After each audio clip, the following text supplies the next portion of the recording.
왔어요. 오랜 시간 전사님 아픈 가운데 섬겨주신 목사님께도 너무 감사드리고 또 기다려주신 우리 하담 친구들 한 분 한 분 사랑하고 축복합니다. 우리 함께 이 메시지로 함께 외치면서 말씀 시작할게요. 시작! 사랑하고 축복합니다. 지난 한 주도 부모님께 오빠, 언니, 동생에게 사랑한다, 사랑합니다 외쳤었나요? 기억해볼까? 저는 사랑합니다, 사랑해요, 사랑해 했던 사람. 오, 예성이. 오, 예준이. 오. 나머지는 고백을 안 했나요? 부끄러워서? 기억이 나지 않아요. 그러면 잘 안 한 것 같은데. 기억이 나지 않는다면? 다른 사람도 사랑해요, 사랑한다 고백했던 것 같아요. 사실 사랑한다라고 하는 건, 사랑합니다라고 하는 건 용기가 필요해. 내가 마음에 있어도 표현해야 돼. 그치? 우리 마음에 있는 사랑을 다시 한번 우리 옆에 있는 형, 언니, 동생에게 다시 한번 외치겠습니다. 옆에 사람 눈 보고, 옆에 눈 보고. 자, 예준이는 나랑 하고, 수아랑 효진이랑 둘이 시작. 사랑하고 축복합니다. 고마워. 사랑하고 축복합니다. 자, 오늘 아침에 날씨가 엄청 바람이 많이 불었지. 친구들 정말 이 환절기 가을에 감기 조심하시기를 바라고요. 오늘 말씀을 시작하도록 하겠습니다. 오, 이 나무 상태가 어떤 것 같아, 얘들아? 죽었어요. 썩었어요, 죽었어요, 말랐어요, 시들었어요. 이 나무는요, 말랐어요. 정확히 이 나무는 죽었어요. 이 나무는 유칼립투스라는 나무인데 말라 죽은 유칼립투스 나무래요. 코알라가 먹는 거잖아. 자, 왜 이 나무가 죽었을까? 뭐가 필요할까? 이 나무에겐 뭐가 필요했을까? 물. 맞아, 물이야. 열매는 살아있어야지 열매를 맺을 수 있지. 그치? 수아도 알고 있을 거야. 분명 이 나무는 물이 필요했을 거야. 근데 전사님도 나무를 많이 키워보진 않았지만 도윤이, 서윤이의 소망 유치원 때를 생각해 보면 원예 시간이 항상 있었어. 그 원예 시간을 보내고 항상 나무 하나를 가지고 왔어. 근데 그 나무가 전사님 집에 지금 남아 있는 게 있을까 없을까? 없어요. 왜일까? 물이 없어서. 진짜 키우기 힘들어요. 물을 적당히 주는 것도 힘들고 물을 너무 많이 줘도 썩고 또 조금만 줘도 안 되고 진짜 이 나무가 원하는 양만큼의 그런 물을 적당히 알맞게 그렇게 주는 게 진짜 힘들더라고. 그래서 나무를 정말 전사님은 나무를 잘 키우는 사람은, 식물을 잘 키우는 사람은 은사가 있다고 생각해. 식물을 잘 키우는 은사가 있고 재능이 있을 만큼 전사님은 나무를 잘 키우는 은사는 없나 봐. 아무튼 이렇게 나무는, 화분에 특히 심겨진 나무는 물을 주는 게 되게 중요한데, 물론 햇빛도 보고 산소도 필요하고 하지만 물이 참 중요한데, 그래서 전사님이 진짜 이렇게 나무에게 물을 주는 게 너무 힘든 그런 가운데 진짜 이렇게 마르지 않고 죽지 않고 썩지 않도록 이렇게 풍성한 열매를 맺고 풍성한 꽃을 피울 수 있게 하려면 내 어떤 정성, 내 힘 그런 게 아니라 진짜 그 나무가 청청 오래오래 잘 푸르게 살 수 있도록 하는 가장 큰 방법은 어떤 게 있을까? 여기 힌트가 있어. 햇빛. 여기 힌트가 있다니까? 신을까? 빙고. 그럼 시냇가, 그냥 시냇가 옆에 그냥 덩그러니 있으면 될까? 시냇가에 심겨져야 돼. 물이 가까운 곳에 심겨져 있어야 돼. 그래야 그 뿌리가 그 물로 통해서 그 물의 모든 공급을 받을 수 있어서 이렇게 풍성한 열매, 풍성한 꽃을 피울 수 있는 거지. 바로 열매 맺는 나무가 되려면 어디에 심겨져야 해? 시냇가에 심겨져야 돼. 그런데 오늘 이 이야기처럼 우리 인생을, 우리 용연이, 하율이, 예준이, 효진이, 수아, 또 또 화면으로 보고 있을 우리 예준이, 예지. 너희들의 인생을 나무로도 사실 비유하거든. 우리 인생은 나무로도 예성이. 예성이가 뒤에 있어서 안 보였어. 미안해. 예성이 까칠 뻔했네. 우리 예성이. 고마워. 우리 예성이의 인생을, 예성이의 삶을 나무로 비유할 수 있어. 그런데 세상 사람들은 자기 인생의 나무를 자기 맘대로 가꾸려고 해. 내 맘대로 물 주고, 내 맘대로 하고, 내 고집대로 하고, 그렇게 하려고 하는데, 그렇게 내 맘대로 내 고집대로 물을 주고 할 때 썩게 되고 망하게 되고 마르게 되는 그런 일들이 있지.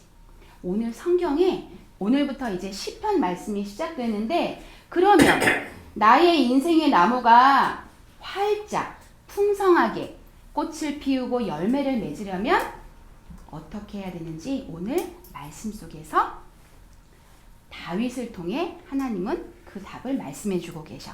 우리 함께 복 있는 사람은 하고서 우리 같이 읽어보자. 시작. 복 있는 사람은 오직 여호와의 율법을 즐거워하여 그의 율법을 주야로 묵상하는 도다. 아멘. 우리 수아는 따라해보자. 복 있는 사람은 하나님 율법을 즐거워하고 하나님 율법을 주야로 묵상하는 자예요. 아멘. 맞아요. 복 있는 사람. 복 있는 사람은 하나님의 율법, 하나님의 말씀을 즐거워하고 하나님의 말씀을 밤낮으로 묵상하고 생각하고 좋아하는, 사랑하는 사람이라고 시편 1편에 나와 있어. 오늘 이 말씀을 줄여서 중요한 메시지로 보면 따라해보자. 열매 맺는 인생을 살려면 하나님 말씀에 심겨져야 해. 조금 더 느리면 열매 맺는 인생 나무를 살려면 하나님 말씀에 시냇가에 심겨져야 해 라고 오늘 시편 1편은 다윗을 통해 말씀하고 있어. 여기 다윗의 저 하프를 켜고 있는 사람이 누구일까? 다윗이에요. 다윗은 양을 잘 돌보는 목동이었어. 또 하프를 잘 켜는 음악가이기도 했어. 그리고 싸움을 잘하는 군인이기도 했어. 그런 다윗을 하나님이 두 번째 이스라엘의 왕으로 세우셨어. 다윗이 이 모든 다윗의 삶을 정말 믿음으로 멋지게 살 수 있었던 가장 큰 이유는 바로 이 그림이 말해줘. 다윗의 인생나무, 다윗의 자신의 인생나무를 어디에 심었어? 시냇가. 그게 어떤 누구의 시냇가야? 예수님. 하나님 말씀의 시냇가야. 하나님 말씀의 시냇가에 자기의 인생나무를 심은 거야. 하나님을 사랑하고 하나님의 말씀을 매일매일 읽고 하나님의 말씀을 암송하고 하나님이 나에게 뭐라고 말씀하시는지 말씀에서 듣고 하나님께 질문하고 하나님을 매일매일 가까이 하는 다윗의 매일매일이 시냇가에 심은 나무처럼 하나님 말씀의 시냇가에 자기 인생의 나무를 확 심고 살았기 때문에 다윗은 하나님께 칭찬받은 하나님을 사랑하는 믿음의 사람으로 살 수 있었어. 다윗 왕이 이렇게 우리에게 말해. 같이 한번 읽어보자. 시작. 열매 맺는 인생을 살려면 하나님 말씀에 심겨져야 해. 하나님 말씀의 시냇가에 심겨져야 해라고 말씀하셔요. 전도사님의 이야기를 하나 잠깐만 하려고 해. 전도사님의 삶을 전사님이 52년의 삶을 지금 살고 있는데 전사님의 지난 삶을 돌아보면 전사님은 부모님을 통해 예수님을 믿었어. 그리고 그 부모님을 통해 하나님이 나에게 어떤 일을 하셨는지, 예수님이 나에게 어떤 분이신지 부모님을 통해 듣고 배우고 믿었어. 그리고 교회 공동체에서 말씀으로 가르침받고 그 말씀으로 하루하루를 살았어. 그리고 하나님을 정말 사랑하는 한 사람, 말씀을 사랑하는 한 사람을 만나서 결혼도 했어. 그리고 전사님에게 주신 귀한 세 자녀를 여전히 약하고 부족하지만 하나님의 사람으로 세우려고 하나님의 말씀을 가르치고 그 말씀으로 살아야 해라고 그렇게 보여주고 있어. 얘들아, 전사님이 돈이 많아 보이진 않지만 전사님이 때로는 지금 아프고 힘들기도 하지만 전도사님의 인생 나무는 꽃 피워지고 있고 풍성해지고 있어. 왜? 전도사님의 삶을 말씀의 시냇가에 심었기 때문이야. 요연이도, 하율이도, 예순이도, 효진이도, 수아도, 예성이도, 예준이, 예지도 어디에 심어야 돼? 말씀의 시냇가에 너희의 인생 나무를 심어야 해. 그거 잊어버리면 안 돼. 말씀의 시냇가에, 하나님 말씀의 시냇가에 너희 인생의 나무를 심고 그렇게 풍성한 열매와 꽃을 피우는 너희들이 되기를 축복해. 그러려면 나는 말씀 듣기가 싫어요. 나는 말씀을 읽기가 힘들어요. 나는 큐티 말씀하기가 어려워요. 얘들아, 그건 너희뿐 아니야. 전도사님도 그렇고 목사님도 그렇고 아빠 엄마들도 다 마찬가지야. 말씀을 피고 하루에 말씀을 피고 그 말씀이 하나님이 뭐라고 말씀하시는지 듣고 그 말씀대로 그 말씀을 묵상하고 그 말씀대로 살아가려는 건 아주 엄청난 노력과 용기와 그거보다 더 힘든 싸움이 일어나. 사단은 우리가 하나님 말씀의 시냇가에 우리를 인생 나무를 심지 못하게 계속 방해해. 때로는 짜증나고 때로는 불평하고 때로는 화나고 때로는 공부가 잘 안 되니까 에이 왜 이렇게 공부하기 싫어 막 이런 마음, 또는 내 안에 끓어오르는 분노, 또는 갈등, 싸움, 이런 것들이 우리 안에 계속 있게 되거든. 그럴 때마다 무엇을 붙잡아야 할까? 하나님의 말씀의 시냇가에 나의 마음을 두고 나의 마음을 드릴 때 우리의 마음을 지키고 하나님의 자녀로 살아갈 수 있어. 그렇게 사셨던 분이 있는데, 그러기 전에 우리 다시 한번 이 메시지를 외쳐보자. 열매 맺는 인생을 살려면 하나님 말씀에 심겨져야 해. 하나님 말씀의 시냇가에 심겨져야 해. 그렇게 33년의 삶을 이 땅에 사시면서 하나님 말씀을 따라 하나님 말씀에 순종한, 하나님 말씀의 시냇가에 삶을 완전히 드린 그분, 순종하신 바로 예수님. 예수님이 이렇게 말씀하셨어. 사람이 떡으로만 살 것이 아니요 하나님의 입으로부터 나오는 모든 말씀으로 살 것이다. 우리가 살 수 있는, 생명을 얻을 수 있는 방법은 바로, 물론 밥이 중요하지, 먹는 거 중요하지, 육을 위해서 먹는 게 중요하지만 우리의 영을 위해서, 영이 살기 위해선 하나님의 말씀이 절대적으로 필요하고 하나님의 말씀을 붙드는 삶이 중요하다고 예수님은 말씀하고 계셔. 우리 전도사님이 노란 메시지를 읽으면 너희가 빨간 메시지를 읽어 크게 외쳐보자. 시작. 열매 맺는 인생을 살려면 하나님 말씀에 심겨져야 해. 하나님 말씀의 시냇가에 심겨져야 해. 이 아멘으로 받고 우리 친구들이 매일매일 어려워도 하루하루 큐티 말씀, 아빠 엄마와 함께 보는 말씀 한 절이라도 기억하고 그 말씀을 붙드는 우리 친구들이 되기를 바래요. 축복해요. 우리 기도를 노란 줄은 전도사님이, 민트색은 친구들이 기도문을 하면서 예배를 마칠게요. 사랑의 하나님, 이 세상은 메마른 사막과 같습니다. 우리 힘과 지혜로는 살아낼 수 없습니다. 마음을 지킬 수가 없습니다. 우리 마음과 삶이 하나님 말씀의 시냇가에 뿌리내리게 도와주세요. 다윗처럼 예수님처럼 온전히 말씀을 의지하여 살게 해주세요. 부모님과 하늘 가족들을 축복해 주셔서 말씀의 사람, 말씀의 공동체가 되어 영원한 하나님 나라가 되게 인도해 주세요. 예수님 이름으로 기도합니다. 아멘. 풍성한 열매를 맺는 삶을 살기 위해서 어느 시냇가에? 하나님 말씀. 하나님 말씀의 시냇가에 인생나무를 꽉 심는 우리 하담 친구들 되기를 축복합니다.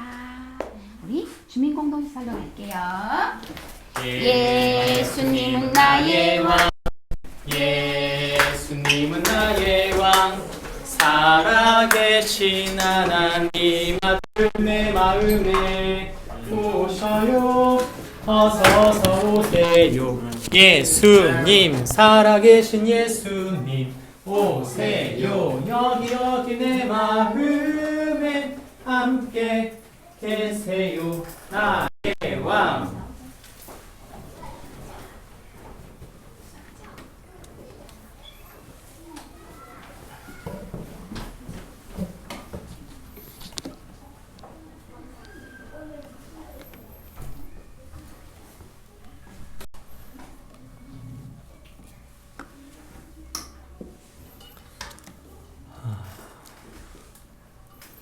말씀을 심는 삶이 참 어렵죠.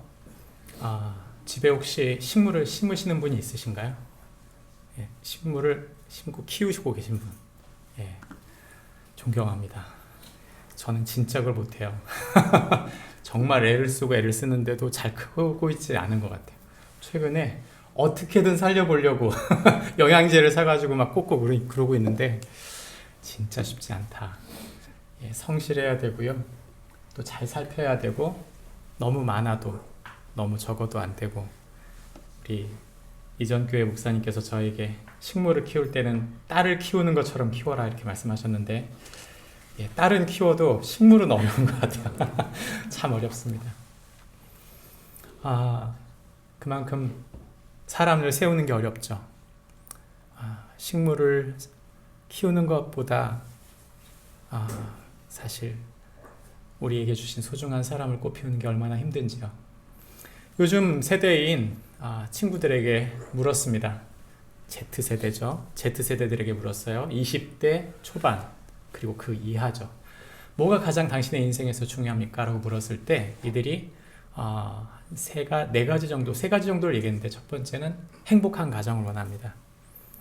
두 번째는 개인의 건강, 세 번째는 경제적 부흥, 이 세 가지를 원했어요. 예전 같으면 내가 갖고 있는 꿈을 실현하겠습니다. 우리 때는 그랬거든요. 예, 가정은 생각이 없었어요. 많이 바뀐 것 같아요. 직업적으로도 뭔가 내가 이루고 싶어하는 꿈을 이루어가는 것, 그것이 예전에는 컸다면 요즘엔 많이 다른 것 같아요. 이 세대, Z세대들을 요즘 말할 때 스피리추얼 세대 이렇게 말합니다. 영적인 세대다 이렇게 말하죠.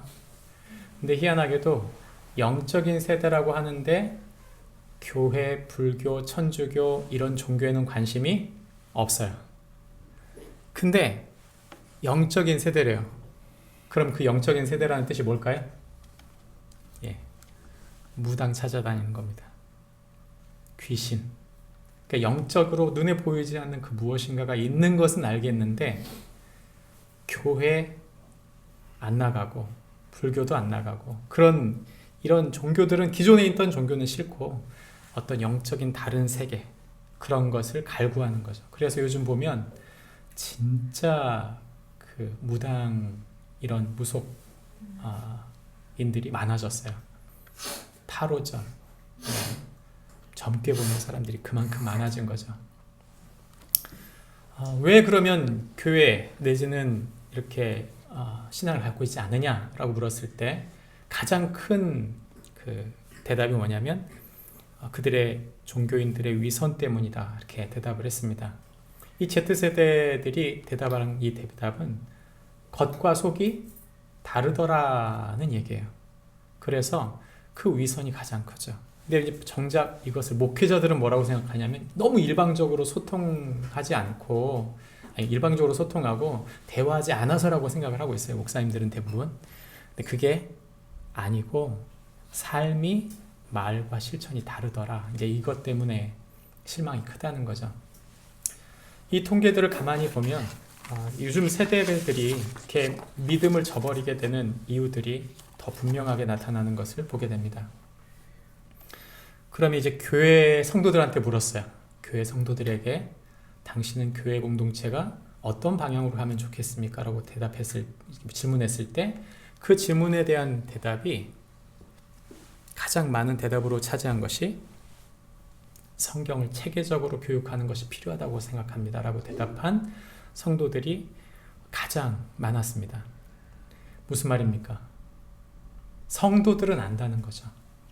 성도들은 말씀으로 세워져야 진정 우리가 살 수 있다는 걸 알고 있다는 뜻입니다. 가만히 생각을 해보세요. 목회자니까요. 기존 한국교회가 성경을 제대로 가르치고 있나? 아닌 것 같아요. 설교를 하고 있지 성경을 가르친다고 볼 수는 없을 것 같아요. 저는 그렇게 생각합니다. 저도 지금 이 메시지가 계속 성경 시리즈로 시편까지 왔는데 성경을 계속 강해하고 있지만 그러나 성경을 직접적으로 만나서 교제하고 가르치면서 체계적으로 성경을 가르치지는 못했구나 하는 생각이 들었어요. 성도들이 훨씬 더 우리보다 목회자들보다 지혜롭다. 제 결론입니다. 이런 통계는 우리에게 자극을 주는데 저희 교회 방향성도 바뀌어야 되겠다는 생각을 합니다. 지금까지 우리가 독서 나눔을 많이 하면서 우리가 우리에게 필요하다고 생각하는 그 필요들에 대한 영성 또는 실천 방향에 대한 우리 여러 가지를 공부했었는데 그것보다 체계적으로 성경을 공부하는 것이 반드시 필요하겠다는 생각을 하게 됩니다. 저는 이 말에 전적인 동의하는데 오늘 처음 이 메시지가 메시지의 핵심이기도 하고 맨 마지막 끝날 때 메시지의 핵심이기도 합니다. 마틴 루터가 한 말이에요. 마틴 루터가 이렇게 말했습니다. 하나님 말씀이 없으면 낙원에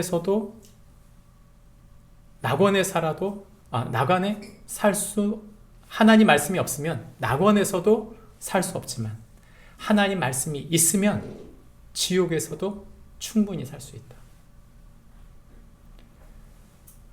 우리가 하나님 말씀을 품고 있으면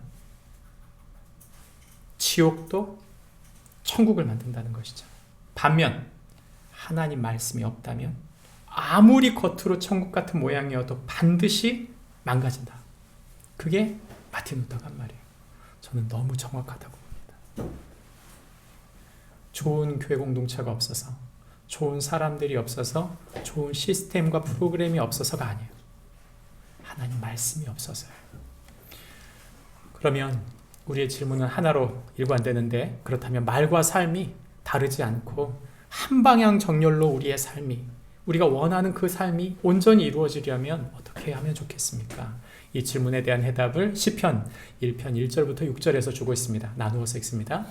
복 있는 사람은 악인들의 꾀를 따르지 아니하며 죄인들의 길에 서지 아니하며 오만한 자들의 자리에 앉지 아니하고 오직 여호와의 율법을 즐거워하여 그의 율법을 주야로 묵상하는도다. 그는 시냇가에 심은 나무가 철을 따라 열매를 맺으며 그 잎사귀가 마르지 아니함 같으니 그가 하는 모든 일이 다 형통하리로다. 악인들은 그렇지 아니하며 오직 바람에 나는 겨와 같도다. 그러므로 악인들은 심판을 견디지 못하며 악인들이 의인의 모임에 들지 못하리로다. 무릇 의인들의 길은 여호와께서 인정하시나 악인들의 길은 망하리로다. 아멘. 우리가 읽은 성경 말씀을 한마디로 조리면 이런 말입니다. 함께 읽습니다. 시작. 성도는 하나님의 말씀에 자기 삶을 뿌리내므로 하늘의 열매를 맺는 자이다. 성도는 하나님 말씀에 자신의 삶을 뿌리내림으로 하늘의 열매를 맺는 자이다. 성경은 정확히 한마디만 하고 있어요. 말씀에 뿌리를 내리고 살아라. 말씀대로 살아라. 말씀을 따라라. 말씀을 외워라. 여러 가지 할 수 있는데 이 성경이 말하는 건 원초적인 거예요. 말씀에 뿌리를 내려라. 우리가 열매 맺지 못하는 이유, 갈등하는 이유, 우리가 힘과 지혜를 얻지 못하는 이유는 하나라고 말하는 거예요. 그분의 말씀으로 향하고 있지 않기 때문이다. 시편 전체를 다 살펴보면 시편 전체의 핵심 주제는 예배입니다. 그럼 예배 그러면 사람들, 저도 이제 종교화적인 이 과정이 있었나 봐요. 어떤 생각이 드냐면 예배를 잘 드려야 한다는 착각을 해요. 그런 얘기가 아니에요. 예배란 하나님의 임재, 하나님의 통치가 없는 예배는 예배가 아니에요. 그분이 기뻐하지 않는데, 그분이 드러나지 않는데, 그분이 우리 가운데 역사함이 없는데 우리가 좋아했다고 좋은 예배가 될 수 없는 거죠. 예배란 하나님의 임재가 핵심입니다. 하나님의 통치죠. 그런 의미에서 시편이 말해주고 있는 몇 가지 주제가 있습니다. 이 주제를 잘 따라가 보면 전체 핵심과 같은데, 이 시편은 우리에게 여러 가지 의미를 주어요. 시편 전체는 5편으로 나눠져 있습니다. 이 5편 중에 저희가 첫 편을 하려고 하였으나 사실 첫 편보다 더 중요한 게 있어요. 그건 바로 인트로입니다. 시편의 내용은요 5권으로 이루어져 있어요. 5권이 창세기, 출애굽기, 레위기, 민수기, 신명기의 형태의 설교 내지는 양식을 따라서, 그 스토리를 따라서 흐름이 잡혀져 있습니다. 이 5편의 시편을 5권의 시편을 핵심적으로 말해주는 인트로, 전체가 무엇인지를 말해주는 인트로가 바로 1편, 2편이에요. 시편 150편까지 나누어지는 이 긴 장 중에 만약 1편과 2편이 없다면 시편은 해석 자체가 불가능해집니다. 시편의 핵심이 바로 1편과 2편에 있다는 뜻이죠. 그래서 우리는 오늘 1편과 2편의 이야기를 하려고 합니다. 목사님, 왜 하필 1편이면 1편이고 2편이면 2편이지 1편과 2편입니까? 라고 묻는다면 답은 이거예요. 둘은 한 쌍입니다. 오늘 우리가 나누게 되는 이 시편의 이야기를 쪼려보면 3가지로 이 이야기를 조립니다. 첫 번째는 하나님에 대한 이야기, 두 번째는 인간, 세상에 대한 이야기, 세 번째는 예수님에 대한 이야기예요. 첫 번째, 하나님은 말씀으로 초청하신다. 복 있는 사람은 오직 여호와의 율법을 주야로 묵상하는 자라고 말할 때 그 말씀으로 초청하고 계신 것이죠. 내가 복을 너희에게 주겠다. 그런데 그 복은 누구에게 주겠는가? 그 복은 그 말씀에 심겨진 사람들에게 흘러갈 것이다 라고 얘기하는 것입니다. 복이 뭡니까? 여기서 말한 복은 바라크, 히브리 말은 하나님 그분 자체예요. 그분의 임재, 그분과 하나됨에 대한 이야기죠. 두 번째, 그런데 그 말씀을 소통하지 못하는 사람을 성경은 뭐라고 말하냐면 악인이라고 말해요. 목사님, 왜 악인입니까? 내가 악을 행한 적이 없는데. 성경은 근본적인 인간의 죄, 그 악은 뭐라고 말하냐면 하나님을 등진 것이라고 말합니다. 그럼 예수 안 믿는 사람은 다 악한 사람이네요. 예, 하나님께서 선함을 주셨으나 하나님 그분의 선의 근본인 그분을 등진다면 그의 선은 인간적인 선일 뿐이에요. 그것은 한낱 결코 신적인 선이 될 수 없는 선이죠. 그러므로 하나님을 등질수록 그는 그의 빛을 잃어버리는 악인이 될 수밖에 없다는 뜻입니다. 그러므로 성경은 그 악인이 되어져 가고 있는 현상이 어떤 것인지를 설명해 가고 있어요. 그것이 바로 두 번째, 인간 중심의, 자기 중심의 인간이 스스로 심판을 받는다는 이야기를 하고 있는 거죠. 그게 1편에서도 나타나고 2편에서도 나타나요. 세 번째, 그럼 하나님은 그런 타락한 세상을 무엇로 세우실까요? 그것은 바로 하나님의 계획이 메시아에 있다고 2편에서 이야기하고 있는 것이죠. 첫 번째, 말씀으로 초청하신 하나님 어떤 분이십니까? 복음은 이렇게 말합니다. 예수님께서 말씀을 성취하기 위해 이 땅에 오셨다고 복음은 말합니다. 예수님은 이 땅에 오셨을 때 말씀으로 임하셨습니다. 우리가 하나님의 사람이다, 우리가 예수님을 닮아간다고 말하는 것은 신앙생활을, 교회를 열심히 다녔다는 뜻이라기보다는 그것보다 하나님 말씀을 더 깊이 깨달아간다는 뜻입니다. 시편을 쪼려봤어요. 3문장입니다.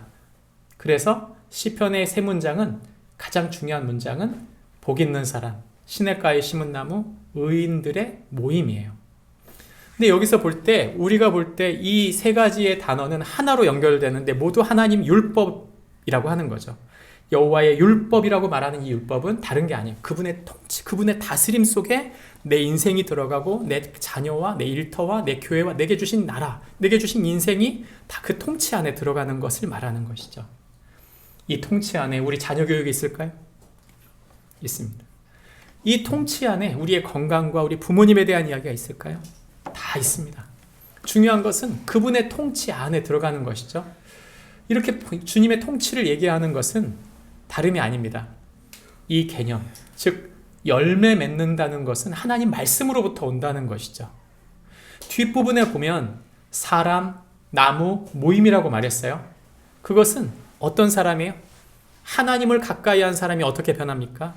하나님을 가까이 하는 사람이 거룩한 사람, 성자, 성녀가 됩니다. 그래서 예수 닮은 사람이 되는 거죠. 그리고 예수님을 닮은 사람, 말씀에 깊이 들어갈수록 그의 말과 행실이 어떻게 돼요? 성숙해집니다. 그렇게 예수님의 사람과 함께 모여 함께 서로 세워가는 사람들을 뭐라고 말합니까? 그들을 성전이라고 말하는 거죠.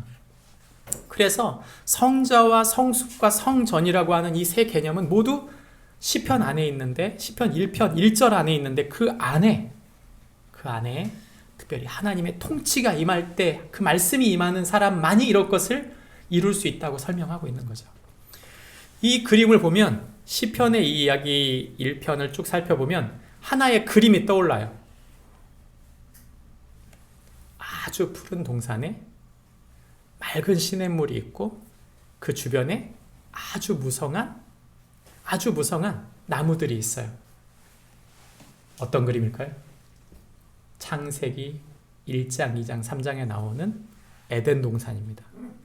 성경이 말하고 있는 베니스는 하나님께서 우리에게 주신 동산은 바로 하나님 주신 하나님의 에덴 동산이라는 것이죠. 우리의 인생이, 우리의 부부 관계가, 우리의 부모와 자녀 관계가 우리에게 주신 삶이 에덴 동산처럼 하나님의 통치 안에 있었다는 거예요. 근데 그런 하나님의 통치 안에서 하나님 말씀, 즉 율법 토라가 순환해야 되는 거예요. 하나님 말씀이 순환되지 않고 그것이 수용되지 않으면 어떤 일이 벌어져요? 선악과 사건이 벌어지죠. 하나님의 말씀대로 살았다면 우리가 지금 이렇게 고생할까요? 그러지 않았을 거예요. 우리는 아담을 지적합니다. 우리 아담 할아버지가 그렇게 살아서 그게 아니에요. 누가 그렇게 살지 말라는 거예요? 우리가 그 아담처럼 살지 말라는 거예요. 왜요? 아담이 하나님 말씀을 거역했기 때문에 결국 그가 벗어나게 된 것입니다. 그래서 우리의 인생이 어떤 인생이냐? 결국 에덴의 인생으로 회복하는 겁니다. 그 말씀이 순환한다는 뜻은 에덴의 인생, 즉 하나님 나라가 저와 여러분의 삶으로 다시 채워져야 한다는 것을 말하는 것이죠. 즉 에덴 동산은 하나님 나라의 통치를 말해주고 그것은 태초에 있었던 어떤 일이 아니고요. 지금도 우리의 삶에 벌어지고 있는 일이다. 당신의 삶에 에덴 동산의 시냇가에 심은 나무, 그 시냇물이 없다면, 말씀이 내 안에 흘러가지 않는다면 난 어떤 사람이 돼요? 열매를 못 맺는 사람이 된다는 것입니다. 그럼 말씀을 어떻게 해야 되죠? 성경은 하가하라, 묵상한다 라고 했는데 묵상이라는 뜻은 세 가지로 말합니다. 첫 번째는 중얼거리다, 두 번째는 신중히 생각하다, 세 번째는 계획하다예요. 이걸 다시 풀어보면 무슨 말이냐? 일단은 암송입니다. 암송도 될 수 있고 기도도 될 수 있어요. 읊조리는 걸 말하는 거죠. 그러니까 묵상하다는 뜻은 기본적으로는 읊조리다는 얘기예요. 그러니까 이런 질문을 제가 여러분한테 던질 수 있는 거죠. 말씀을 얼마나 암송하고 있습니까? 이 질문하고 같은 거예요. 두 번째, 묵상이에요. 우리가 좀 큐티하고 묵상하는데 그 묵상, 그 깊어질수록 자신의 인생을 해석해 나가는 거죠. 마지막 세 번째, 그래서 소앗, 어떻게 살 것이냐를 생각해 가는 것입니다.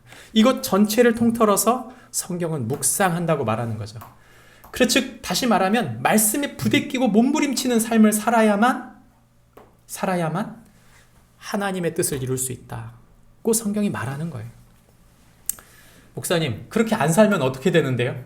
이렇게 됩니다. 예수님은 자신을 뭐라고 표현하시냐면 코너스톤이라고 그랬어요.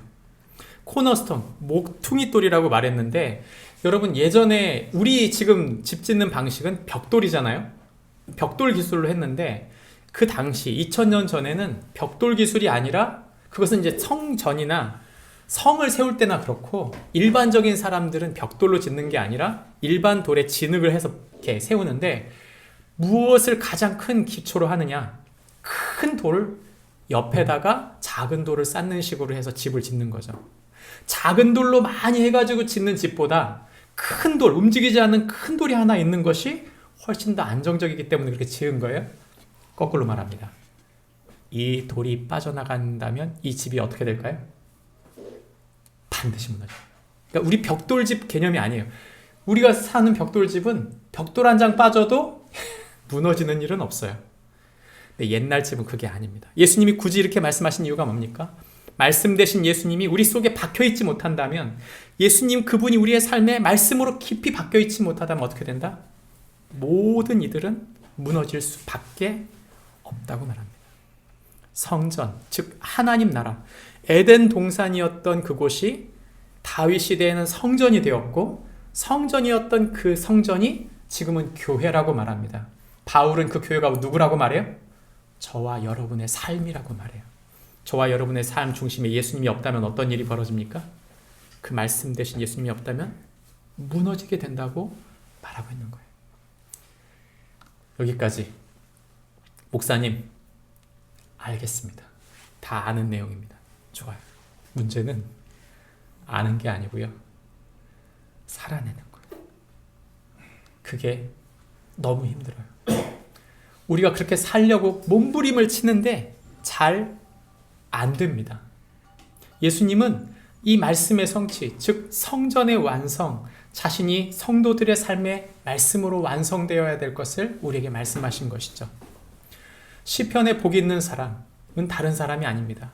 하나님의 말씀, 예수 그리스도의 말씀이 우리 속에 자리 잡혀 있는 사람이어야 하는 것이죠. 그런 축복이 저와 여러분에게 있길 바랍니다.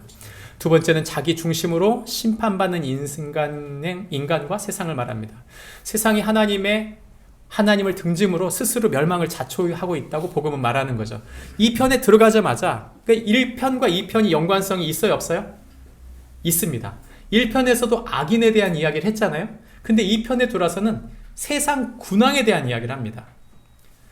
이 악인에 대한 이야기를 살펴보면요, 1편과 2편이 연관성이 있는데, 여러분, 이 악인의 꾀, 죄인의 길, 오만한 자리, 이 시스템이 같아요.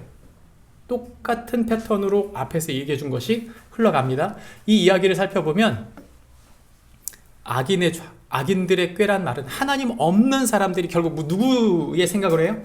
자기 생각을 하는 거예요. 두 번째, 그 자기 생각에 몰두한 사람들은 자기 인간의 죄의 본성으로 살다 보니까 그것이 습관화됩니다. 그런 습관화된 사람들이 함께 모이게 되면 무엇을 만들어요? 그 사람들이 마음이 교만해짐으로 그런 자리를 만들어내는 거죠. 그렇게 시스템화되어 점점점 굳혀가면 세상이 어떻게 될까요? 악해지기 시작하는 것입니다.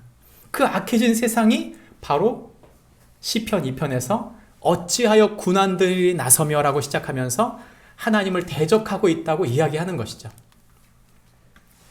나라들과 민족들과 군왕들과 관원들이 서로 꾀해서 결국 누구를 대적하려고요? 하나님의 기름 부은 하나님과 그의 아들을 등지려고 하고 있다 말하는 거죠. 맞습니까? 정확히 맞아요. 우리는 세상이 건강하다고 봐요. 이게 최근에 교육감 선거가 있었잖아요. 여러분은 그 교육감 선거 할 때 교육감님들 후보들이 하는 얘기를 들어보셨나요? 전 들어봤어요. 이런 말을 죄송하지만 이번 후보가 훨씬 하나님에 대한 이야기를 많이 하더라고요. 그러니까 거기를 뽑아야 되겠죠? 저는 꼭 그렇게 생각하지 않아요. 왜냐?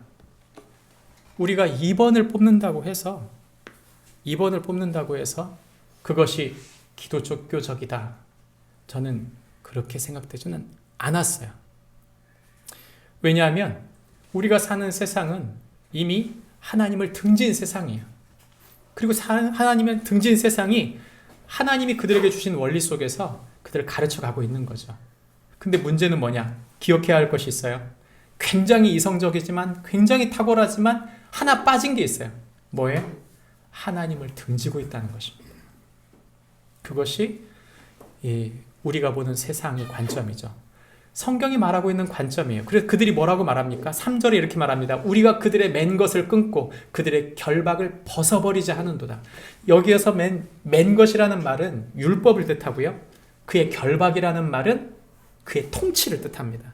즉 하나님의 말씀과 그분의 다스림을 받고 싶어하지 않는다. 누가요? 하나님을 떠난 세상이 그런 속성을 갖고 있다는 걸 우리가 기억하며 살아야 한다는 거죠.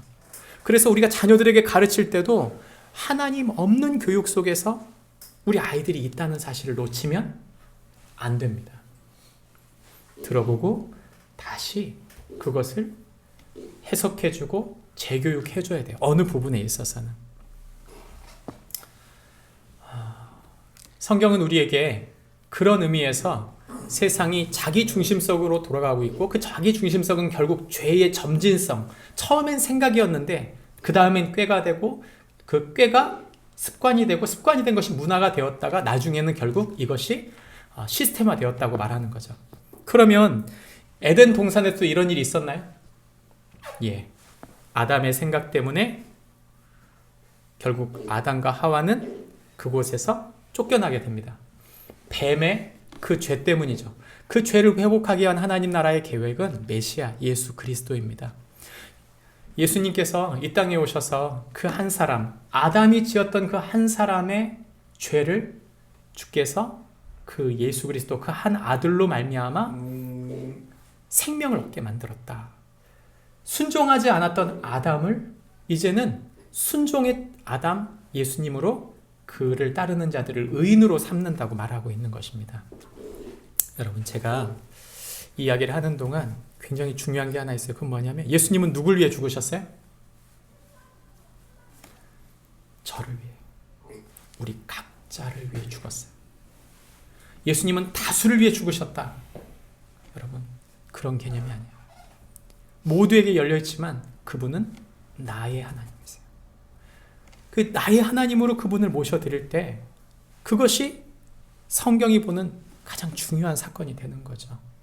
예수님은 누굴 위해 오셨습니까? 세상을 위해 오셨다.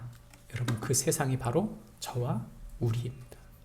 우리에게 임하신 그분, 우리의 죄성을 아시고 우리의 악함, 우리 악한 생각, 우리 악한 습관, 우리 악한 문화를 아시고 오신 예수님, 그 예수님을 따라야 된다고 성경은 말하고 있는 것입니다. 그 예수님 오셔서 하시려고 하는 일이 뭐예요?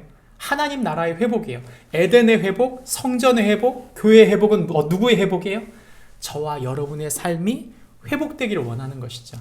그 회복을 주님께서 원하신 예수님은 성전에 들어가서 요한복음 2장 말씀에 보면 뭐라고 말씀하셨냐면 장사하는 집이 되게 하지 말라 그랬어요. 무슨 말입니까? 예수님은 우리를 사랑하세요. 성전을 깨끗하게 했다는 말은 다른 말이 아니라 우리 마음에 오셔서 우리 안에 더러운 것을 치우고 우리 속에 있는 장사, 여러 가지 계산들을 다 치우고 오직 그분을 사랑하게끔 하나님과의 관계를 회복하게끔 기도하는 자들, 그분과 연결시키려 오셨다고 성경은 말하고 있는 것입니다. 세상이 하나님을 향해 장사합니다. 교회가 장사가 되면 죄송합니다. 그건 정말 세상화, 세속화된 거예요. 통계를 보니까요. 교회가 세속화되었다고 생각하는 사람들이 몇 퍼센트 정도일 것 같으세요? 성도들이 70%가 교회가 세속화됐다고 생각해요. 돈 한다. 그러니까 자신들이 볼 때는 성도들조차도 너무 돈에 매여 있다 이런 생각을 하는 거죠. 목회자들은 몇 퍼센트 생각할까요? 90%입니다. 교회가 세속화됐다. 여러분, 우리가 세속화라고 하는 이 세속 사회 속에 죄를 구별해내고 말씀으로 세워져야 되는 이유가 바로 그거예요. 결국 하나님 말씀이 정확히 우리 안에 자리 잡지 못하면 우리뿐만 아니라 우리 자녀, 우리에게 주신 후대들을 세울 수 없다는 뜻입니다.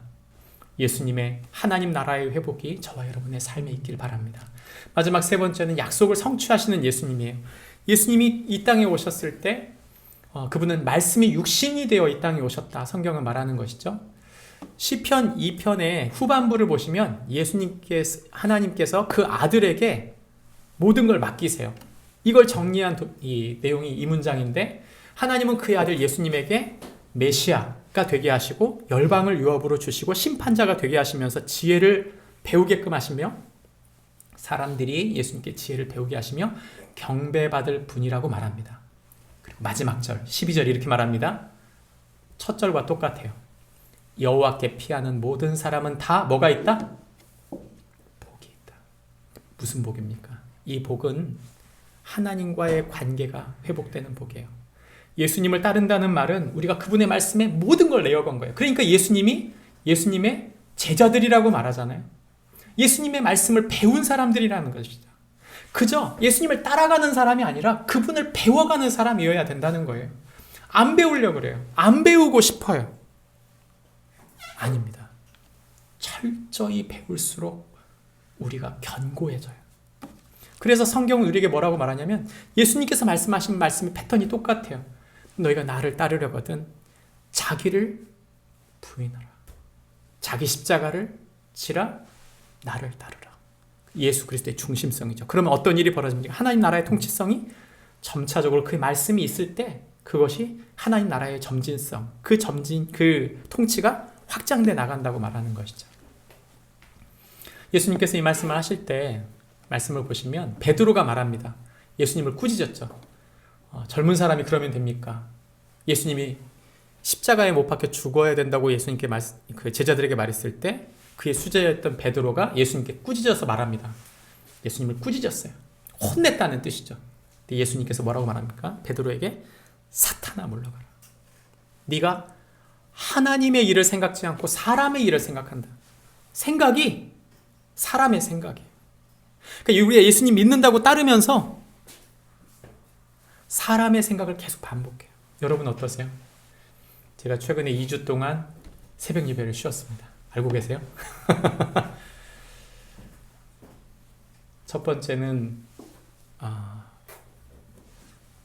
아내가 이 대상포진 걸리고 난 다음 아내가 이제 집에 쉬면서 이렇게 집에 있는 모든 일들을 거의 혼자 이렇게 했어요. 그러면 아내를 수발을 하는데 탈진을 한 거예요. 완전히 몸이 다운이 돼가지고 주일을 보내고 일어나려고 그러는데 못 일어나겠더라고요, 도저히. 그래서 크로징했어요, 그냥. 죄송합니다, 주님. 저는 제가 나가면 제가 대상포진 걸릴 것 같아요. 그래서 쉬었어요. 그냥 한 주를 푹 쉬었습니다. 한 주를 푹 쉬었다는 건 그 다음 주에 하겠다는 뜻이었거든요.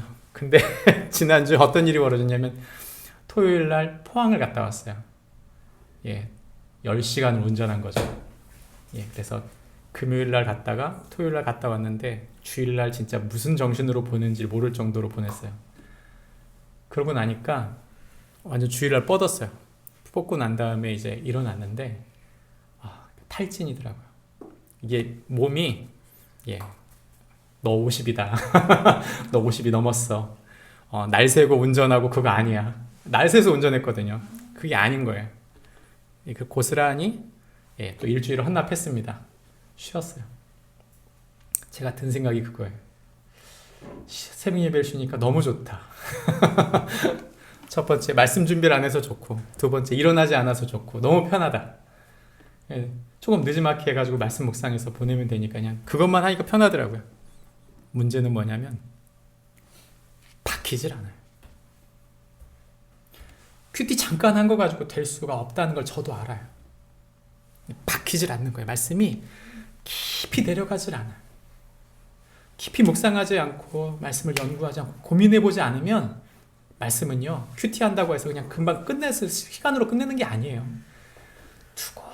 두고 그 말씀을 붙잡으려고 하는 노력이 하루 24시간 동안 계속 붙잡고 있어야 되는 거예요. 그런 노력이 없으면 되지 않는 겁니다, 사실. 저와 여러분이 어떻게 나를 부인합니까? 수시로 들어가는 생각이 있는데 나도 누구에게 일해주고 누구 짐을 지고 싶지 않아요. 해주고 싶지 않아요. 나도 힘들어요. 예수님을 따른다고 할 때 그분께 순종하고 그분을 더 사랑하고 싶은 마음이 안 생겨요. 이유가 뭐예요? 나 중심으로 우리가 순환하고 있다는 걸 성경은 정확히 꿰뚫어 보고 있는 거예요. 말씀을 마치려고 하는데 다윗이 시편 1편, 2편을 지었어요. 다윗이 우리가 아까 말했지만 다윗이 이야기를 하는 동안 다윗은 지금 성전을 그리면서 이야기를 하고 있어요. 아까 우리가 의인의 모임이라 그랬잖아요. 의인의 모임이라고 했는데 그 모임이 만나는 장소를 뜻해요. 즉 하나님의 임재하는 장소를 뜻하는 거죠. 그러면서 곳곳에 성전의 이미지를, 하나님 나라의 이미지를 곳곳에 박아놨어요. 다시 말하면 다윗은 성전을 생각하면서 이 글을 쓰고 있습니다. 제가 여러분에게 질문하겠습니다. 다윗은 성전을 봤을까요? 왜요? 성전은 누가 지었어요? 솔로몬이 지었어요. 나중에 보시면 여러분 이 시편 전체에 성전 얘기가 가득합니다. 그리고 다윗도 성전을 노래해요. 그러니까 다윗 사람들이 시편을 읽을 때 착각을 하는 거야. 다윗이 지금 성전에 올라가는 시, 그러니까 성전을 들어간 착각입니다. 다윗은 성전이 없었어요. 근데 시편 1편, 2편에 성전을 마음에 두고 이 글을 쓰고 있는 이유가 뭘까요? 성전은 뭐다? 건물이 아니다. 성전은 하나님의 말씀을 그 마음에 둔 사람들이 성전이다라는 얘기를 하고 있는 거예요. 시편에서 다윗이 성전을 두고 글을 쓴 이유는 보여서가 아니라 하나님의 임재, 즉 하나님 말씀을 사모하여 그 말씀을 붙드는 사람들이 바로 하나님의 성전이라는 사실을 기억하고 쓴 것입니다. 정말 그 말이 맞을까요? 시편은 5편으로 써져 있다고 그랬죠. 5권인데 중반부에 유다가 망해요. 후반부는 바벨론 포로 이야기입니다. 즉 성전이 다 무너져 버린 사람들의 이야기거든요. 그 시편 전체를 살펴보면 성전이 핵심인데 그 성전은 다른 무엇이다? 하나님의 통치. 너희가 건물이 무너진다 하더라도 너희가 하나님 말씀을 붙들고 있다면 너희는 하나님의 성전으로 설 것이다라고 시편 전체가 얘기하고 있는 거예요. 말씀을 맺으려고 합니다. 소아. 그래서 목사님 무슨 얘기하고 싶으시죠? 한마디입니다. 제가 아까 처음에 그랬죠? 마틴 루터의 얘기예요. 저와 여러분이 살고 있는 현실이 얼마나 힘듭니까? 너무 무거워요.